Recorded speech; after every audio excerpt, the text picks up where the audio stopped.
लागू कर पाता है। नोएडा से इंडिया न्यूज़ के लिए अकरम खान। 37 लाख बाइट रेबीज के बढ़ते हुए आंकड़े, बहुत सारे लोग जो कि सोसाइटी में रहते हैं या सड़क पर चलते हैं, इन आवारा कुत्तों के चलते उनके ऊपर अचानक मुसीबत आ जाती है। रात में तो अक्सर लोग ऐसे रास्तों से जाने पर डरते हैं जहां पर इस तरीके के आवारा कुत्ते घूम रहे होते हैं। हालांकि सुप्रीम कोर्ट के आदेश पर डॉग लवर ने आपत्ति जताई है। डॉग लवर्स को लगता है कि फैसले में मानवीय पहलू का ख्याल नहीं रखा गया है, लेकिन वो लोग जो कुत्ते के काटे के शिकार हैं या अक्सर परेशान होते रहे हैं, उनका सोचना दूसरा है। हम बात अभी डॉग लवर्स की कर लेते हैं।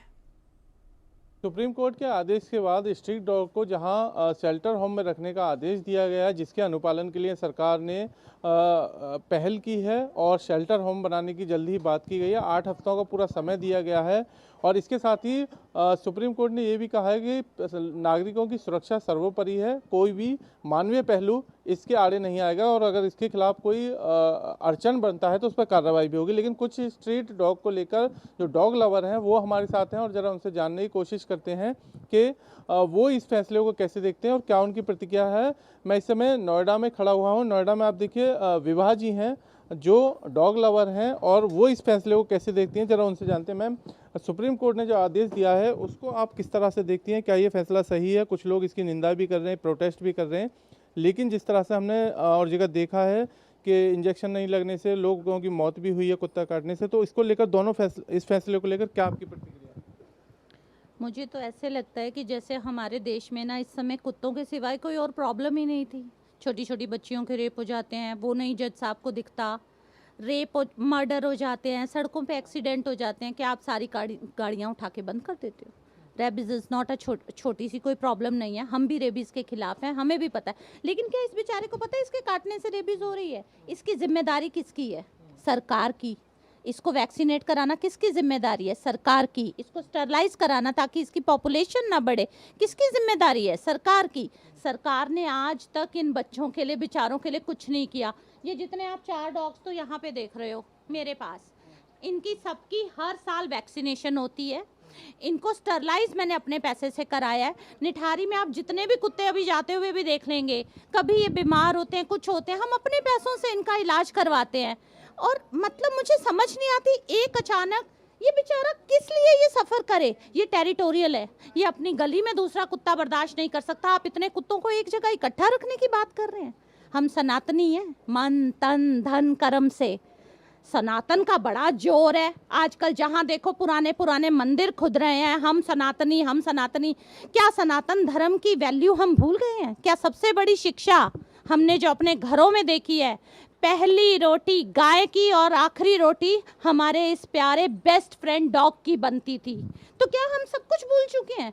मैं इन बच्चों के लिए आज यहाँ बैठकर अपने घर की उससे निकलकर काम करती हूँ। मुझे काम करने की कोई ज़रूरत नहीं है। अच्छा, आपने कितने ऐसे स्ट्रीट डॉग हैं जिनको रखा हुआ है या जिनके लिए काम करते हैं? अभी आप एक कुछ फिगर्स बता रही थी, वो क्या था? मेरे पास 180 डॉग्स ऐसे हैं जो मेरे शेल्टर में हैं, जिनकी मैं सेवा करती हूँ। कहाँ पर है आपका शेल्टर? हमारा शेल्टर है असगरपुर रोड पर है और हम इनकी सेवा करते हैं जो सड़कों पर नहीं जी पाते हैं। जैसे कि बूढ़ा डॉग है, डॉग को आर्थराइटिस हो गई, डॉग को कोई कीड़े पड़ गए किसी वजह से, किसी ह्यूमन ने उठा के डॉग के ऊपर एसिड फेंक दिया, और तो और यहाँ पे ह्यूमंस डॉग्स का भी रेप कर देते हैं। वो भी डॉग्स अगर किसी को देखने हो तो मेरे पास हैं। कभी इनकी बात की आपने कि ये बेचारे क्या क्या सफ़र करते हैं? बस हमें भगवान ने ज़ुबान क्या दे दिया और वोट का अधिकार क्या दे दिया, तो हमारी चलेगी ना।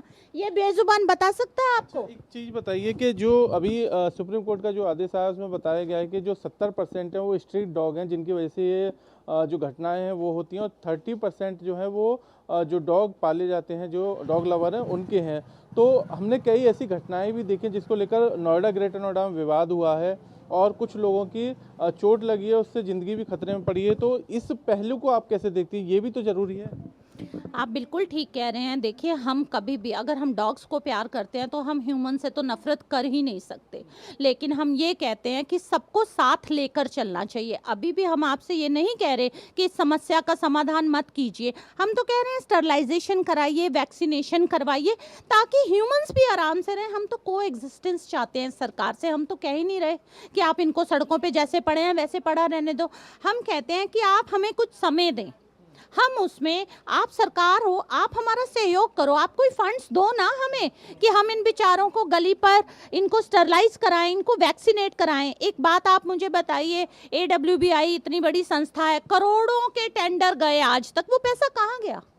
ना तो इन बेचारों की कभी वैक्सीनेशन हुई, क्योंकि जो रेबीज के इंजेक्शन सरकार की तरफ से मुहैया कराए गए वो तो जाकर खुले आम बाजारों में बेच दिए गए। स्टरलाइजेशंस, मैं तो हैरान होती हूँ। पिछले साल मैं नोएडा अथॉरिटी में, हमारे OSD थे इंदु प्रकाश जी, मैं उनसे मिलने गई। उन्होंने मुझे अपना एक आंकड़ा खोल के दिखा दिया। हमने तो अभी तक जून में 18,000 हम डॉग्स को स्टरलाइज कर चुके हैं। 18,000 डॉग्स को अगर आप स्टरलाइज 6 महीने में कर चुके हैं, मुझे तो समझ ही नहीं आ रही संख्या फिर इतनी क्यों बढ़ रही है। वो कहते हैं कि हम तो हर साल 60,000 कुत्तों को स्टरलाइज करते हैं, ये नोएडा अथॉरिटी हमें आंकड़ा देती है। तो ये कुत्ते कहाँ से आते जा रहे हैं इतने? ऐसी कौन सी संख्या पैदा होती जा रही है? मेनका गांधी ने भी इसको लेकर विरोध जताया और कहा है कि ये फैसला जो है उससे एक सन 1880 का भी एक पेरिस का उन्होंने उदाहरण दिया है कि अगर पर्यावरण का असंतुलन हो जाएगा, जो खर्चा है वो बढ़ जाएगा, तो जो गवर्नमेंट की पहले से पॉलिसी है डॉग को लेकर, क्या वही लागू रहनी चाहिए। और इस तरह की अगर पॉलिसी होगी तो उन्होंने कहा कि जो दिल्ली NCR से बाहर के डॉग हैं वो 48 घंटे में फिर यहाँ पर आ जाएंगे। तो इसको लेकर आप क्या कहेंगे? देखिए, ऐसा है, जैसा कि मैं आपसे बार बार एक बात कह रही हूँ कि हम ह्यूमंस के खिलाफ नहीं हैं। हम नहीं चाहते कि ये बेचारे जिस तरह की दशा में रह रहे हैं ये वैसे ही रहे। हाँ, सड़कें इनका घर हैं, इनका घर मत छीनिए इनसे, लेकिन इनको आप स्टरलाइज करा सकते हैं, आप इनको वैक्सीनेट करा सकते हैं। अब जैसे आप यहाँ देख रहे हैं, हमारी इस गली में जब मैंने इनको स्टरलाइज करा दिया यहाँ आने के बाद, मैं 4 साल से इस गली में आती हूँ, लेकिन ये 4 ही डॉग्स हैं। इसके अलावा, क्योंकि किसी और कुत्ते को तो यही अपनी टेरिटरी में नहीं आने देंगे। तो इस तरह से हम इनकी पॉपुलेशन कंट्रोल एक ह्यूमन वे में कर रहे हैं, ना कि क्योंकि आप 5 लाख कुत्तों को कहाँ रखोगे, कहाँ से उनको सरकार खाना खिलाएगी, कहाँ से उनकी वैक्सीनेशन होगी। फिर 5 लाख कुत्तों को रख रहे हो तो हमारे जैसी डॉग मदर्स को भी डाल दो। मेरी सरकार से यही हाथ जोड़कर प्रार्थना है। ये मेरे बच्चे हैं, ये मेरे बगैर नहीं रह सकते, मैं इनके बगैर नहीं रह सकती हूँ। अगर आपको लगता है इन्हें सड़क से हटाना है तो हमें भी हटा दीजिए। देखिए, ये थे विभा जी, जिन्होंने बताया कि 4 उन्होंने जो डॉग हैं उनको अडॉप्ट किया है, खाने पीने का उनका ध्यान रखती हैं। इसके साथ ही उन्होंने सवाल नोएडा प्राधिकरण पर भी खड़े किए हैं और सरकार से भी उन्होंने सवाल किया है कि जो इस तरह के डॉग हैं उनका एक अल्टरनेटिव जो पहले से योजना चल रही है उसके तहत उनका भरण पोषण होना चाहिए, उनकी देखभाल होनी चाहिए। ये इस फैसले से कहीं ना कहीं जो इस तरह की डॉग मदर हैं उनको दिक्कत है और उनका कहना है कि वैक्सीनेशन और तमाम जो सुविधा हैं उसके तहत अगर काम हो तो ये भी एक ह्यूमन नेचर से इनकी तरफ देखा जाए। इसको लेकर इन्होंने अपनी राय रखी है। नोएडा से इंडिया न्यूज़ के लिए अकरम खान। उधर ताजनगरी में सुप्रीम कोर्ट के फैसले पर डॉग लवर्स को आपत्ति है। आवारा कुत्तों से स्नेह रखने वालों की माने तो सुरक्षा की दृष्टि से आवारा कुत्तों की मौजूदगी मोहल्ले में ज़रूरी है। आगरा शहर की अगर बात करें तो 1 लाख से ज़्यादा स्ट्रीट डॉग है, जिनमें 60,000 से ज़्यादा आवारा कुत्तों की स्टेरिलाइजेशन या नसबंदी की जा चुकी है। वहीं 70,000 से ज़्यादा कुत्तों के वैक्सीनेशन की भी बात सामने आ रही है। दिल्ली NCR से जो स्ट्रीट डॉग्स है उनको हटाने का जो सुप्रीम कोर्ट ने ऑर्डर किया है उसको लेकर कहीं ना कहीं जो मेनका गांधी उन्होंने कहा है कि ये अव्यवहारिक है। साथ ही कई सारे ऐसे संगठन हैं वो भी सामने आ गए हैं। ताजनगरी आगरा की बात कीजिए तो आगरा में लगभग ऐसे स्ट्रीट डॉग्स 1,10,000 के लगभग है, जिसमें 3 साल का प्रोग्राम आगरा नगर निगम ने बनाया और लगभग जो 60,000 डॉग्स की नसबंदी की जा चुकी है और 71,000 डॉग्स को वैक्सीनेशन भी कराया जा चुका है और ये प्रोग्राम लगातार चल रहा है। यह शेल्टर होम नहीं बनाया गया डॉग का, क्योंकि उनका कहना है कि जिस प्रकार से जो डॉग्स को स्थानांतरण करने को लेकर जो नियम है वो उन्हें लागू नहीं करता। लेकिन लगातार जो 3 साल का प्रोग्राम है वो आगरा में चलाया जा रहा है। रेबीज फ्री आगरा को लेकर भी यह अभियान किया जा रहा है। Sanjay Singh, India news, Agra. आगरा के डॉग लवर भले ही सुप्रीम कोर्ट के फैसले से नाखुश हैं, लेकिन दिल्ली सटे गुरुग्राम के लोगों ने इस फैसले का स्वागत किया है। दरअसल गुरुग्राम में आवारा कुत्तों के खौफ से लोग परेशान हैं। गुरुग्राम में आवारा कुत्तों से लोग परेशान। आज हमारे साथ कुछ लोग मौजूद हैं, आइए हम उनसे बात करते हैं कि उनका इन आवारा कुत्तों के बारे में क्या कहना है। सर, आपका क्या नाम है? मेरा नाम संजय यादव है और धर्म कॉलोनी गुड़गांव में हम गली के में इसमें कुत्तों में बहुत परेशान है। कुत्ते कई बार शांत बैठे रहेंगे, उसके बाद क्या होगा कि जैसे कोई बच्चा आ रहा है या कोई बाइक पे जा रहा है तो एकदम झपट्टा मारेंगे। वो कई बार बच्चे गिर भी जाते हैं। छोटे बच्चों को तो कुत्ते ऐसे काटने लग जाते हैं, कुछ समझते ही नहीं। सुप्रीम कोर्ट का जो फैसला है ना, बहुत बढ़िया है। कुत्तों का इलाज होना चाहिए, इनको शेल्टर में भेजना चाहिए।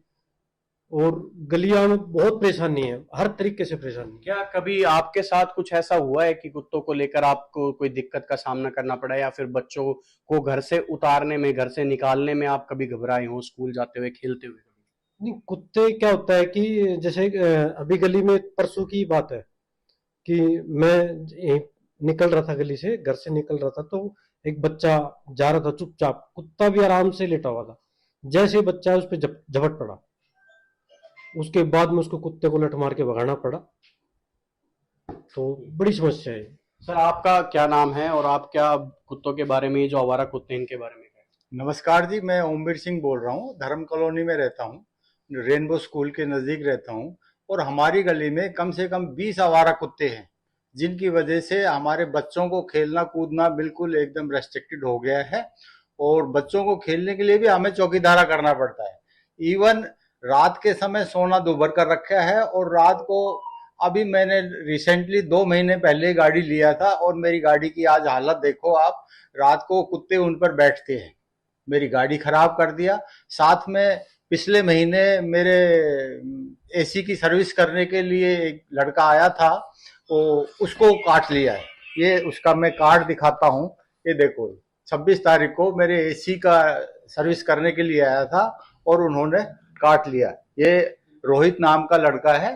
तो उसको इलाज कराने के लिए मेरे को ही और भी खर्चा करना पड़ा है।